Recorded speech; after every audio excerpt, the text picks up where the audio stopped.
Hello दोस्तों, स्वागत है आपका हमारे YouTube चैनल में। आज की इस क्लास में हम लोग कक्षा 10वीं का जो प्रश्नावली 1 का प्रश्न 7 से लेकर जो 12 बचा हुआ था उसको हम लोग आज पूरा करेंगे। तो चलिए आज की इस क्लास में हम लोग प्रश्नावली 1 का प्रश्न नंबर 7 देखेंगे, जो इस प्रकार से है। यदि भाजक बराबर 3x की पावर 2 माइनस 2x प्लस 2 है तथा भागफल x प्लस 1 और शेष फल 3 है तो भाज्य बताइए।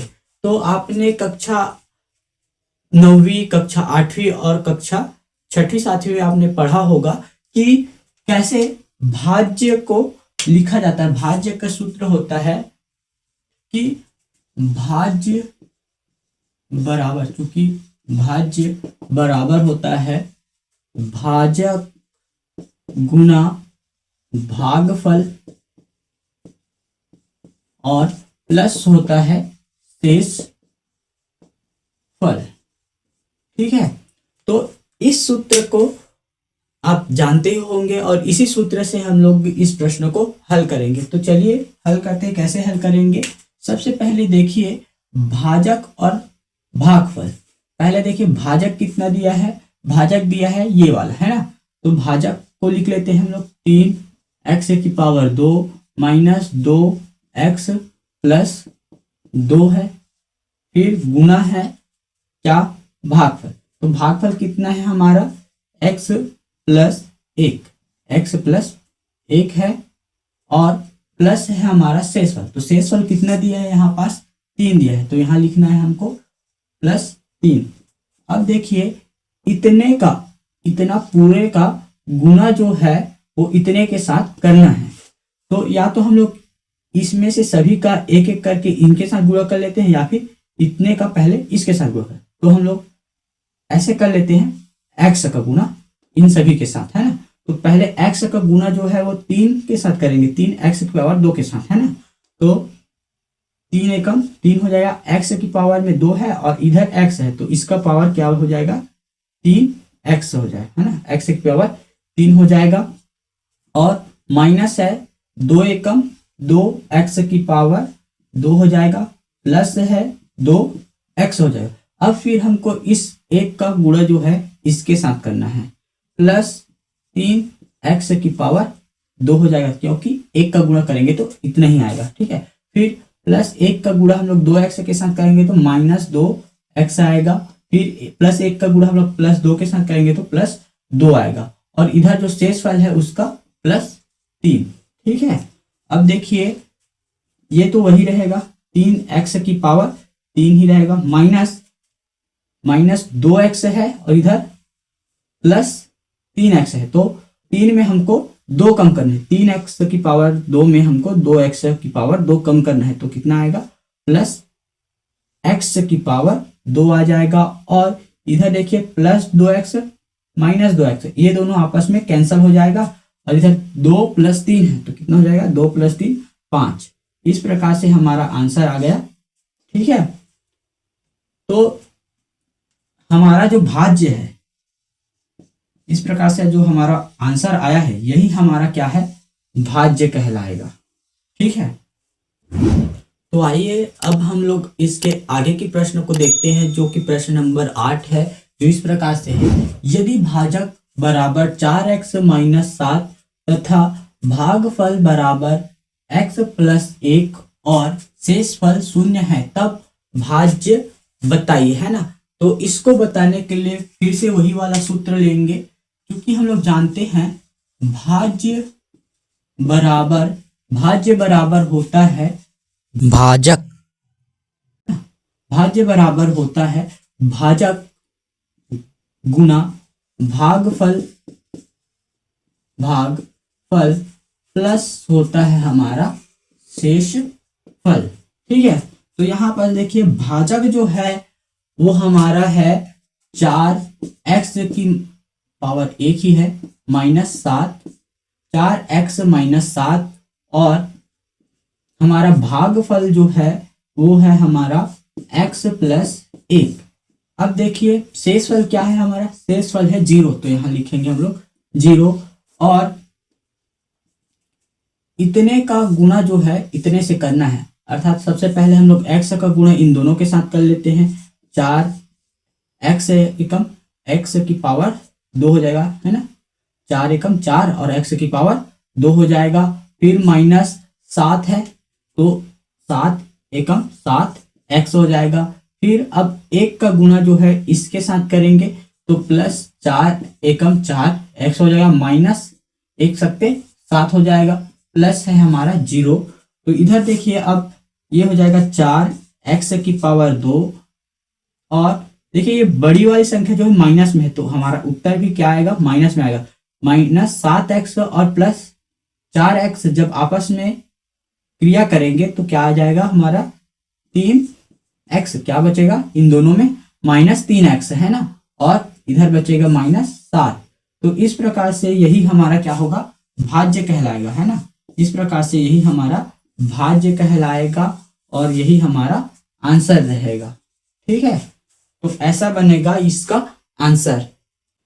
अब हमारा अगला प्रश्न है प्रश्न नंबर 9, जो इस प्रकार से है कि सिद्ध कीजिए कि बहुपद 4x की पावर 3 प्लस 3x की पावर 2 प्लस 2x माइनस 9 को x माइनस 1 से भाग करने पर शेषफल 0 है। ठीक है, तो इसको हम लोग भाग करने वाली विधि से बनाएंगे हल।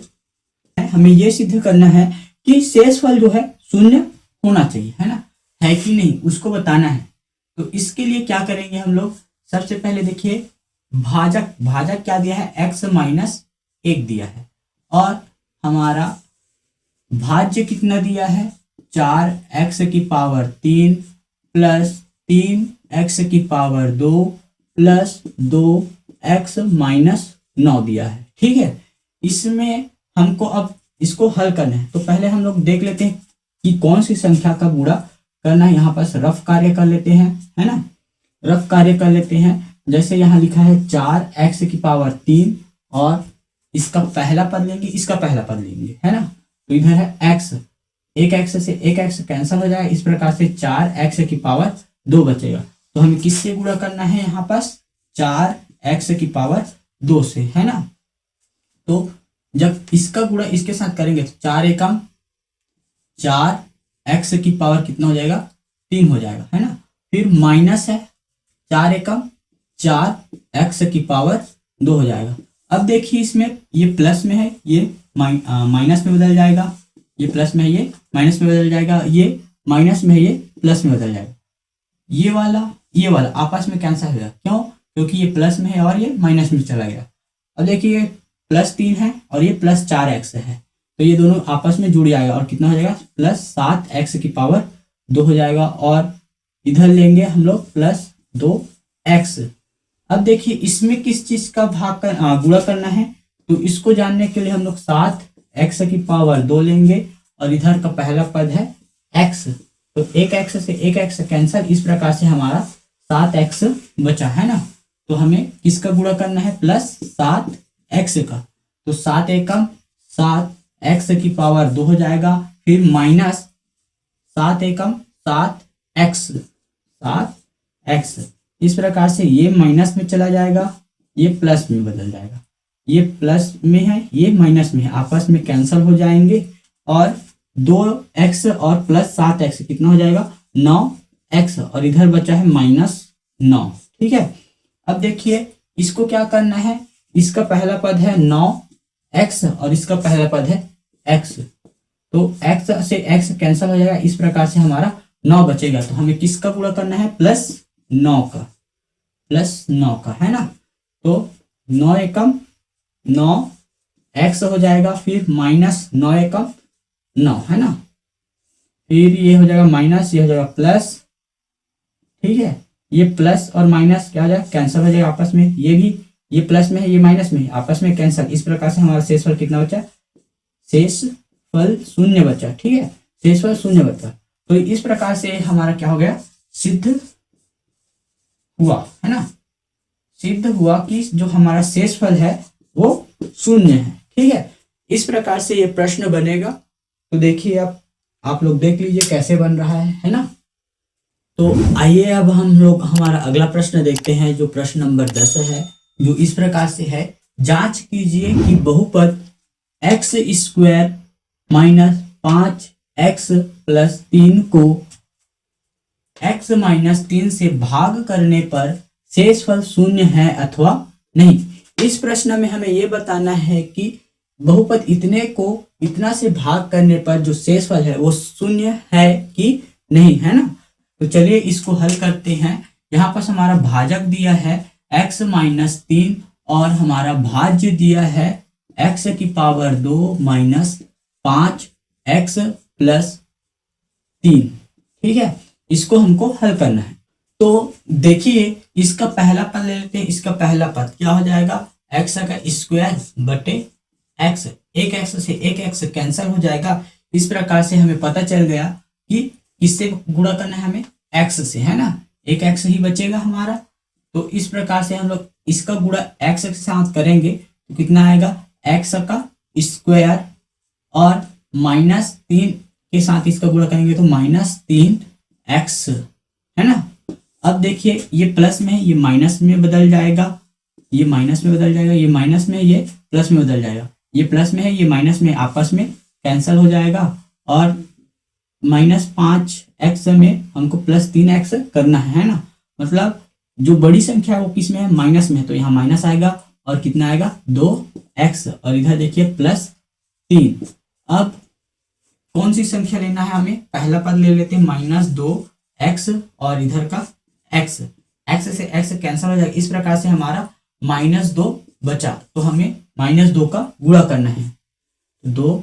ठीक है, माइनस 2 एकम 2x हो जाएगा, फिर माइनस और माइनस कितना हो जाएगा, प्लस 2 तिया 6 हो जाएगा, 2 तिया 6।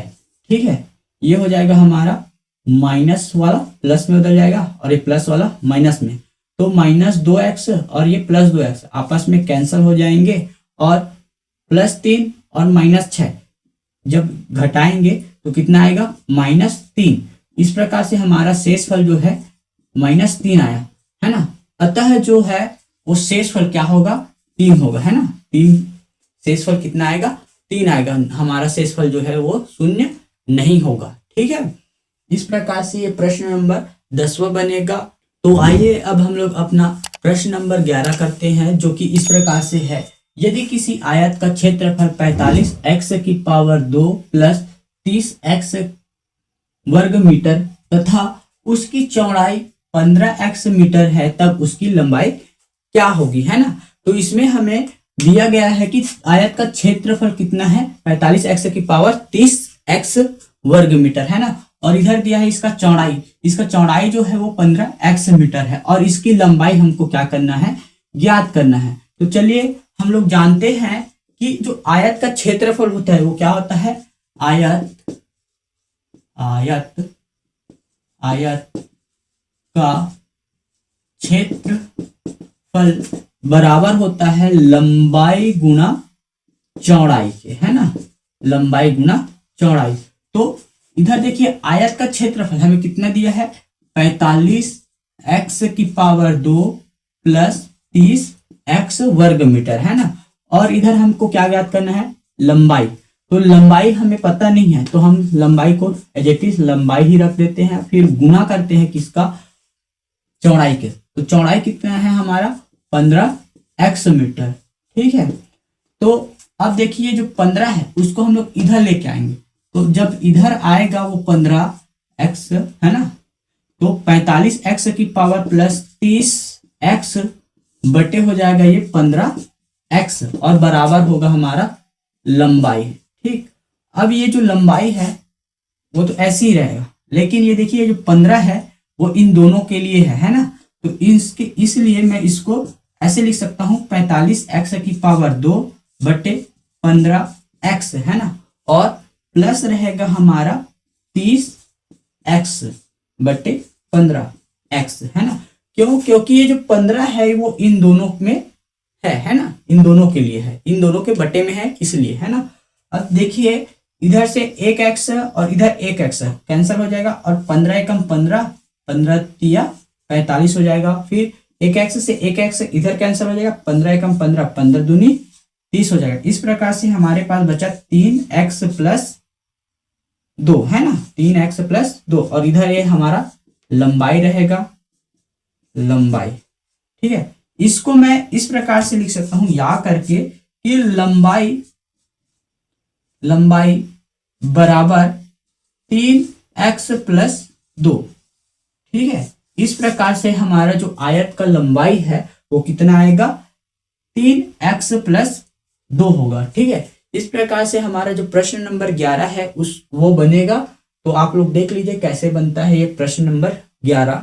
ठीक है, अब हमारा प्रश्न नंबर 12 है जो इस प्रकार से है कि 28x इकाई लंबाई का एक रेखाखंड AB है जिसे 2 बराबर भागों में बांटना है, तब प्रत्येक भाग की लंबाई क्या होगी, है ना।